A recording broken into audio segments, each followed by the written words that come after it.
మీరు కుంభరాశిలో జన్మించారా? అయితే నా దగ్గరికి సుమారుగా ఒక 2 నెలల క్రితం శ్రీనివాస్ అనే వ్యక్తి నా దగ్గరికి కలెక్షన్‌కొచ్చాడు.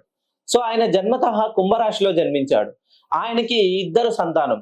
కానీ ఆయన చేసే వ్యాపారంలో ఎటువంటి ఎదుగు, ఒదుగు లేదు. ఆయన చాలా మంది పండితుల దగ్గరికి, సిద్ధాంతుల దగ్గరికి నేమ్ కరెక్షన్ అన్నీ చేయించుకున్నారు. ఇంకా నా జీవితంలో మార్పు లేదు గురువుగారు, మీరే చివరి అవకాశం అంటూ నా దగ్గరకొచ్చారు.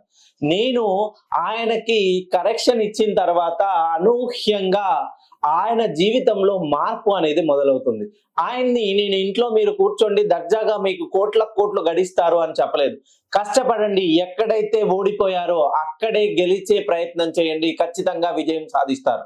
ఆయన రియల్ ఎస్టేట్ రంగంలో చాలా పెట్టుబడులు పెట్టి మధ్యలో స్ట్రక్ అయిపోయాయి.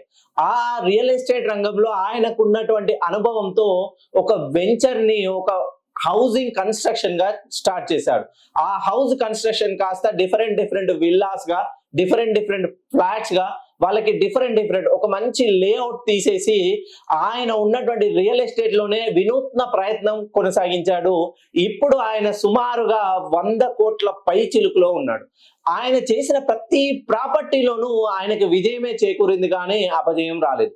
ఎవరైతే కుంభరాశిలో జన్మిస్తారో మీరు ఎక్కడైతే ఫెయిల్ అయ్యారో అక్కడే విజయం కోసం, విజయకాంక్ష కోసం ప్రయత్నించి చూడండి.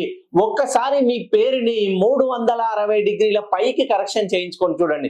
ఎందుకనంటే ఒక నిండు కుండకి చిన్న హోల్ పడితే దాని గుండా మనం ఎంత వాటర్ పోసినా కూడా దాని గుండా వాటర్ అనేది వెళ్ళిపోతూనే ఉంటుంది. మనం ఎంత దాచాలనుకున్నా ఆ కుండలో వాటర్ అనేది దాగు. ఆ చిల్లును ఎప్పుడైతే పుడుస్తామో అప్పుడే మీ జీవితంలో ధనధాన్యాలు కూడా నిలుస్తాయి. మీరు జన్మతః కుంభరాశిలో జన్మిస్తే ఒక్కసారి మీ పేరును కరెక్షన్ చేయించుకొని చూడండి. ఇంకా లక్ష్మీదేవి మీ ఇంట్లో అష్టైశ్వర్యాలను కురిపిస్తుంది.